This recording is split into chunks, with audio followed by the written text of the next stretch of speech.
શું છે આજની કેસ સ્ટડી? એક તમે હોસ્પિટલ અથવા તમે જિલ્લા આરોગ્ય અધિકારી છો અને તમારા જિલ્લામાં એક હોસ્પિટલ છે, સરકારી હોસ્પિટલ છે અથવા ચલો કોઈ પણ એવી હોસ્પિટલ છે, અહીંયા તાત્કાલિક ફંડિંગની જરૂરિયાત છે. કારણ કે અહીં કોરોના સમયગાળામાં યુપીએસસીમાં લગભગ પૂછાયેલી કેસ સ્ટડી હતી. તો એ સમયગાળા દરમિયાન કોઈ કંપની 50 લાખ ના દાનની વાત કરે છે, પણ એક શરત પણ રાખે છે કે એક એમને દવા છે કે જેને હજી ટ્રાયલ નથી થયેલું અથવા એને મંજૂરી મળી નથી, પણ એ તમારી હોસ્પિટલમાં એના પ્રયોગ માટે તમને વાત કરે છે. અને સામે પક્ષે કોરોના જેવી મહામારી છે અને અત્યાધુનિક એવા બેડ અથવા તમે કહી શકો છો કે ફેસિલિટીઓ, સુવિધાઓ ઊભી કરવાની તાતી જરૂરિયાત છે.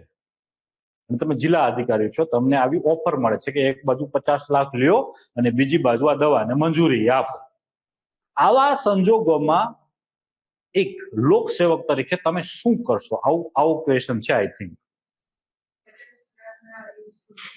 હા, મેડિકલ ઇન્સ્ટ્રુમેન્ટ આપશે તમને કે દાનની વાત છે, ઓકે, ડોનેટ કરશે, રેડી. એટલે 50 લાખના ઇન્સ્ટ્રુમેન્ટ આપશે જેથી એ ક્રિટિકલ સિચ્યુએશનમાં જે રહેલા દર્દીઓ છે ને બચાવી શકાય, કોરોનાથી પીડિત છે. ગુડ, ચલો.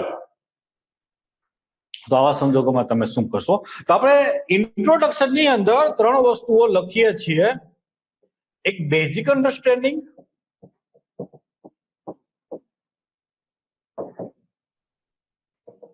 પછી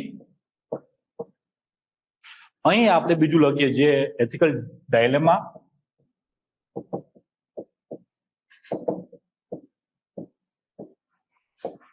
અને ત્રીજું સ્ટેક હોલ્ડર.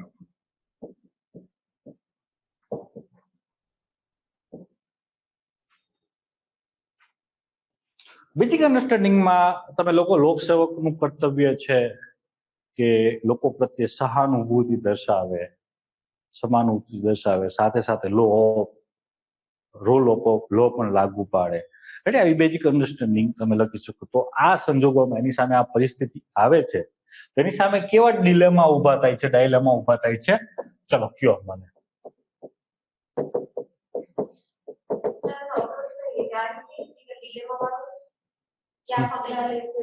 એ પછીના બોડી પાર્ટમાં. હા, પેલા અહીં એની સામે આવા નૈતિક દુવિધાની સામે આવી નૈતિક દુવિધા છે, તમે બતાવો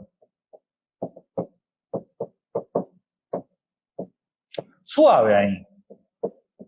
3 થી 4 નૈતિક દુવિધાઓ બતાવો.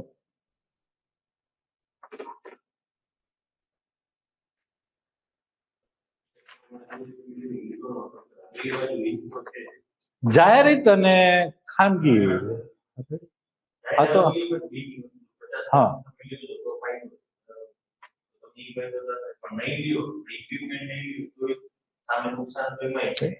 અહીં એક તમે લખી શકો છો કે તાત્કાલિક જીવ બચાવો, રાઇટ ટુ લાઈફ, વિરુદ્ધ રેગ્યુલેટરી એથિક્સ એટલે નિયમનકારી નૈતિકતા. એક લખી શકો છો કે તાત્કાલિક જીવ બચાવો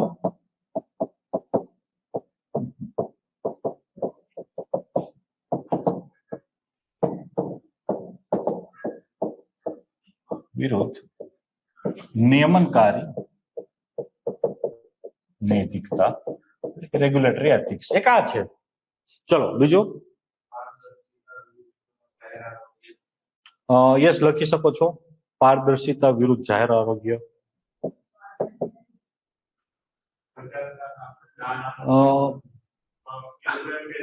નિષ્પક્ષતા.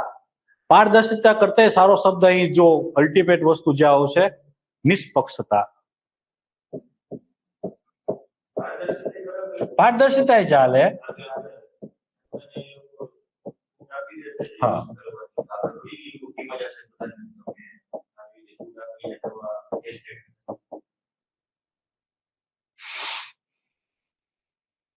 બીજું એક સામાજિક જવાબદારી, એની એક સામાજિક કર્તવ્ય પરાયણતા અથવા જવાબદારીતા વિરુદ્ધ કાર્યક્ષમતા. હજી એ દવા શું કામ કરશે, કેટલું કામ કરશે, સાઈડ ઇફેક્ટ શું આવી શકે છે ખબર નથી કોઈને. સામાજિક જવાબદારી વિરુદ્ધ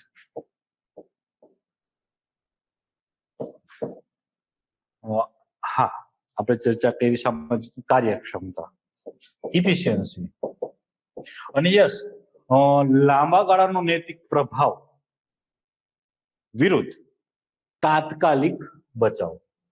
તો લાંબા ગાળા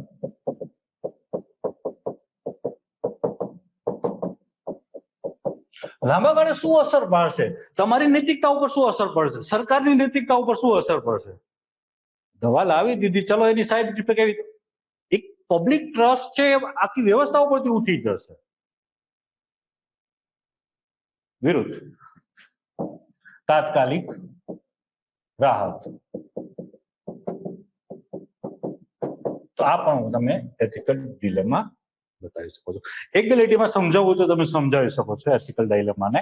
આમાં કઈ જગ્યાની સ્પેસિંગ ઉપર 4 પેજ આપે તો સમજાવી દેવાનું, 3 પેજ આપે તો પછી પગલાઓને વ્યવસ્થિત સમજાવવાના, કોર્સ ઓફ એક્શન વ્યવસ્થિત સમજાવવાનું. રેડી?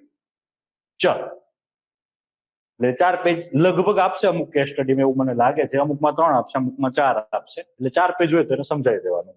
હવે આવો અહીં સ્ટેક હોલ્ડર.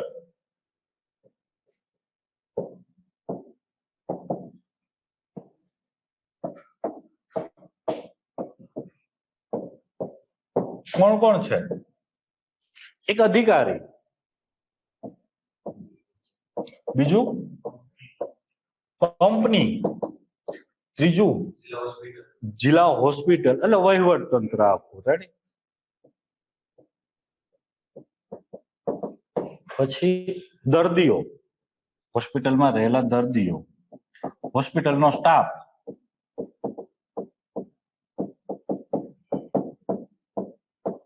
આ તમને અપીલ તો કરશે ને કે સાહેબ ના કરાય, ડોક્ટરો તો કહેશે ને તમને. હા, તો એ અહીંયા કર્મચારીઓ, ઓકે, તો એ સ્થાનિક કાર્યકર્તાઓ. ગુડ. ચાલો,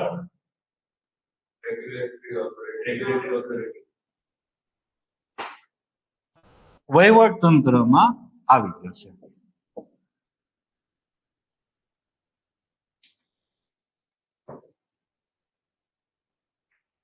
આ તમારા સ્ટેક હોલ્ડર થઈ ગયા. હવે બોડી પાર્ટ ની અંદર જાઓ છો, વિકલ્પો બનાવવાના છે. પેલો આપણે વિકલ્પ હંમેશા 2 એવા એક્સ્ટ્રીમ બનાવવાના, પછી મોડરેટ, પછી પરફેક્ટ, અને કોર્સ ઓફ એક્શનમાં જે એક્સલન્સી હોય એ બધું બતાવી દેવાનું. ચલો, તો યસ, એ દવા માટે મંજૂરી આપી દેવી.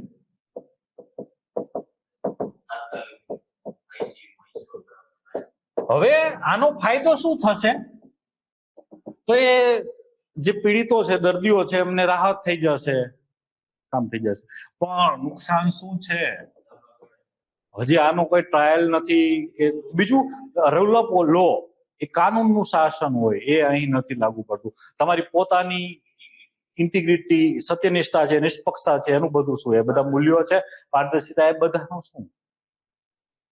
અને આવું એક વખત નાઇજીરિયામાં થયેલું છે. નાઇજીરિયામાં આવી રીતે છૂટછાટ આપી દીધી હતી, અને ઘણા બધા લોકો ટપકી ગયા હતા. તો ઉદાહરણમાં અહીં તમે એક નાઇજીરિયા લખી શકો છો.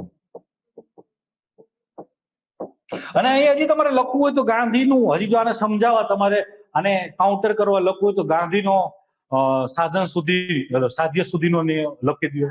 સાધન, હા, એ પણ અહીં તમે લખી શકો છો કે સાધન અને સાધ્ય બંનેની શુદ્ધિ હોવી જોઈએ.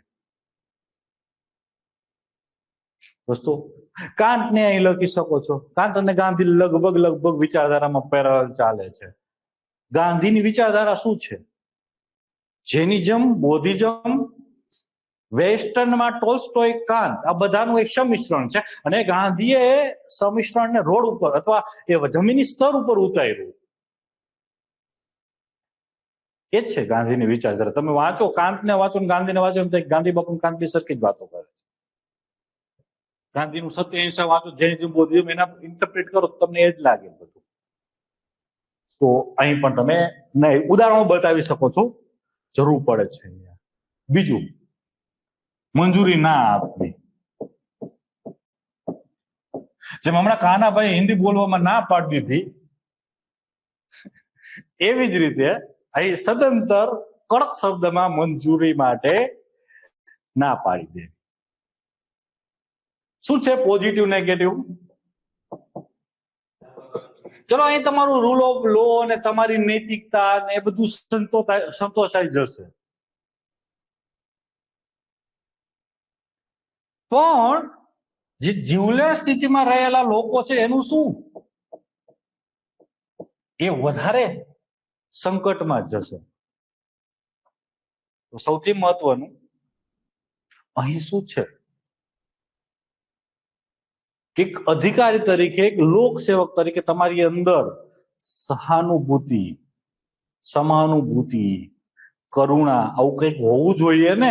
એ નથી અહીં દર્શાવાતું. સીધું નેગેટિવ ની અંદર વસ્તુ મૂલ્યોમાં બતાવી શકો છો.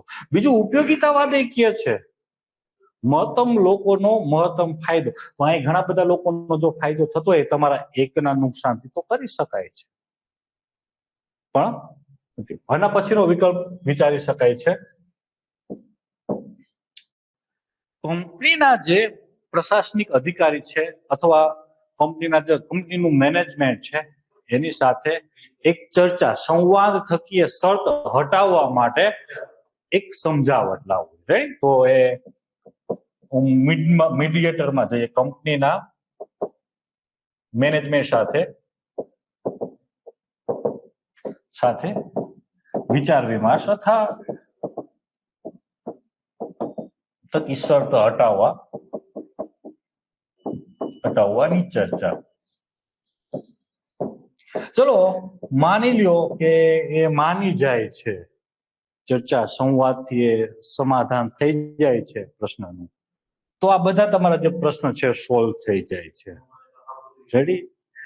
એટલે પોઝિટિવમાં તમે લખી શકો છો કે તમારે નાણાંની કટોકટી છે એ અટકી. હા, એક ખાસ કાળજી રાખવાની કે શબ્દ પુનરાવર્તિત ના થવા જોઈએ. જ્યારે લખો છો ત્યારે વેલ્યુ અલગ અલગ બતાવવાની, શબ્દો અલગ અલગ બતાવવાના, જેથી પેપર ચેકને એવું ના લાગે કે આમની પાસે શબ્દ ભંડોળ નથી અથવા વાત ગોળ ગોળ ફેરવે છે.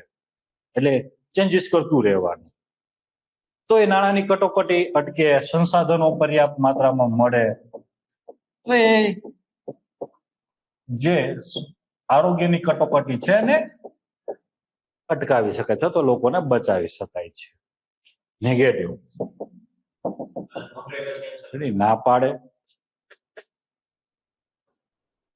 ના પાડે અથવા એ સંવાદમાં તમે અમુક સમય બગાડો છો, કઈ નવા જુગાડ નથી કરતા, તો એમની સાથે ચર્ચા કરો છો, તમને એ ચર્ચામાં વિલંબ થાય છે, તો ઉર્જા અને સમય બંનેનો વ્યય થાય.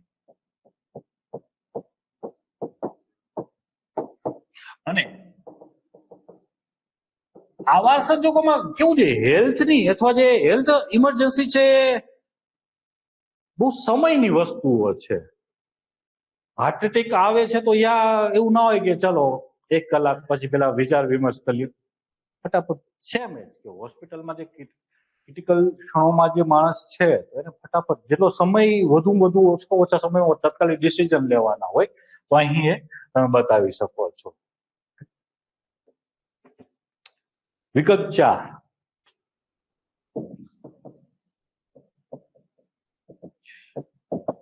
અન્ય વિકલ્પ વિચારવા. તો અહીં તમે CSR કોઈ કંપની આમાં આપે, NGO આપે, સરકાર આપે, આ બધી વસ્તુઓ કરી શકાય છે. અને પોઝિટિવમાં શું આમાં છે કે બધાના હિતો સચવાઈ જાય છે. આમાં કોઈ કંપની CSR થી પૈસા આપે છે તો એને તો 2% રૂપિયા વાપરવાના જ છે, તો એ સચવાઈ જાય છે. અને બીજું, જે કંપની આ રીતે પૈસા આપે છે તો એનું પબ્લિક ટ્રસ્ટ વધે છે, પબ્લિકમાં એક એની ઇમેજ સારી ઊભી થાય છે. ટાટાની ઇમેજ, દેશને જ્યારે કટોકટીની ક્ષણો હોય છે ત્યારે ટાટા આવીને 1000-1500 કરોડ રૂપિયા આપી જાય કે દાનની જાહેરાત કરે ટાટા કંપની. આપણા મનમાં આજે વિમાન જે ક્રેશ થયું હમણાં, એમાં અત્યારે મેનેજમેન્ટ કંપનીનું ટાટા સંભાળે છે. આમ છતાં આપણે નેગેટિવ ઇમેજ ઊભી થઈ, પણ અદાણીની જો એ કંપની હોત ને તો ક્યાંક ને ક્યાંક આપને ઘસરકો લાગે. તો એનું ખાલી ઉદ્દેશ્ય શું છે? પૈસો કમાવો. અહીંયા થવાનું છે. પણ ટાટામાં ના લાગ્યું, કારણ કે એની પબ્લિક ઇમેજ જ એવી છે. તો એ CSR નો સરખો ઉપયોગ કરે છે તો એમનું હિત એ સચવાઈ જાય છે. અથવા NGO કોઈ છે તો NGO ને તો પૈસા એ માટે છે, બિન નફાકારક સંસ્થા છે, એ તમે બતાવી શકો છો. અને સરકારનું તો દાયિત્વ જ છે લોકસેવા. જ્યાં આવી કટોકટીની ક્ષણો હોય કે આવી જે ઇમરજન્સી છે સરકાર આજકાલ, અથવા એને એવું આધારભૂત માળખું જ ઊભું કરવું જોઈએ. તો આ તમે પોઝિટિવમાં લખી શકો છો, કે બધાના હિત સચવાઈ જાય છે. નેગેટિવ કઈ નહીં, આમાં તો કોઈ બીજું કઈ એવું નેગેટિવ મને બનતો એવો નથી દેખાતો. અને આવું તો કોવિડ દરમિયાન થયું જ છે ને, કે ઓલા ઓક્સિજનની જે અછત થઈ હતી ત્યારે સરકાર બધે પહોંચી નહોતી વળતી. અમારા મોરબીમાં સિરામિક ફેક્ટરીઓ વાળા એ નાના નાના સિલિન્ડરો ભરી દેતા હતા પોતાની કંપનીઓમાંથી. ઓક્સિજન કોન્સન્ટ્રેટર હોય ને, નાના નાના ભરી દેતા હતા બધા. તો આ તો એક વાસ્તવિક છે કે આવું કરે જ છે બધા. આ તો વાસ્તવિક વસ્તુ છે. અને આવું કોવિડ દરમિયાન થયું છે ઓક્સિજન બાબતમાં. તો આ વિકલ્પો છે, અને એલાબરેટ કરો. હવે આગળ વધો, કોર્સ ઓફ એક્શન.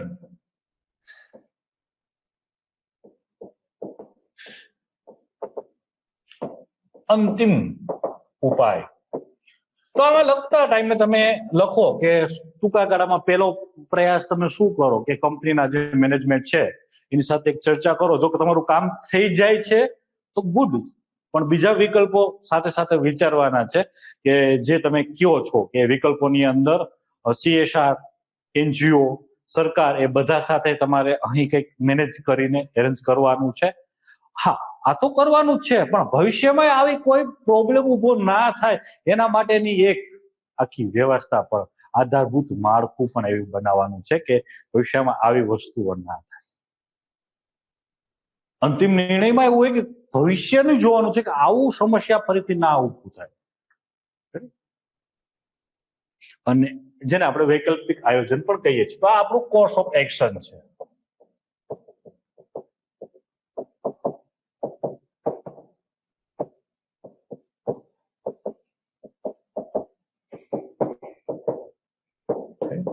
ચલો એક્શન ડાયાગ્રામ દોરી નાખો એક.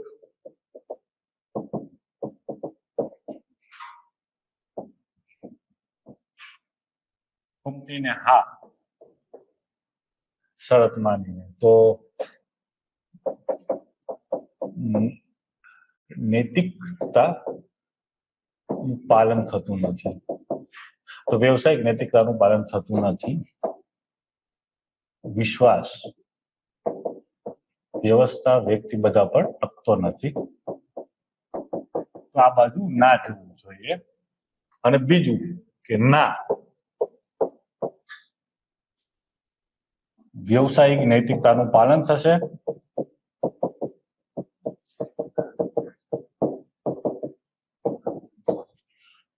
વૈકલ્પિક અથવા નવા વિકલ્પો શોધીને સંતુલિત રસ્તો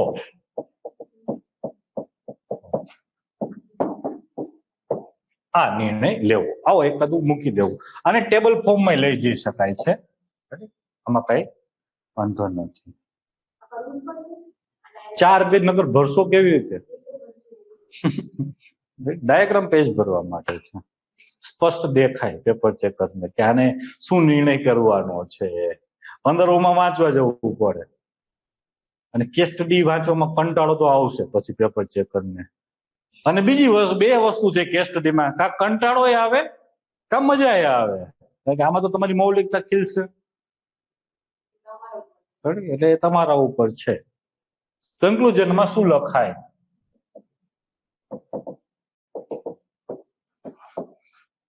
અર્થશાસ્ત્રનો સિદ્ધાંત છે કે કોઈ પણ વસ્તુ હોય એટલે કંપની બાબતે તમે લખી શકો છો કે ખાલી નફાકારકતાને પોષતી હોય એવી ના હોવી જોઈએ. અને ગાંધી બાપુએ એ વાત કરેલી છે કે નિયમ વિરુદ્ધનું કોઈ પણ સારું કામ છે અંતે તો એ નુકસાનકારક જ હોય છે. થોડુંક આવી રીતે લખી દો તો આ બે વસ્તુ તમારી સચવાઈ જાય કે નફાકારકતા એ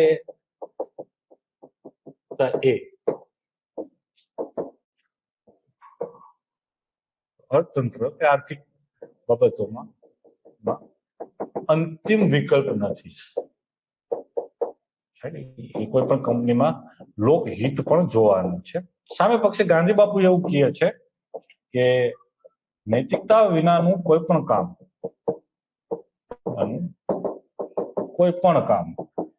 કે સાચું હોય તો પણ અંતે નુકસાનકારક જ બને છે.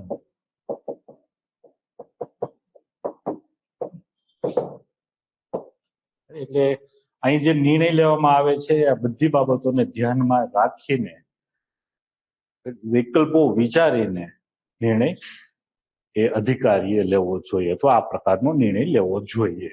આ રીતનું આખું તમારું કેસ સ્ટડીનું આજનું સ્ટ્રક્ચર બનશે.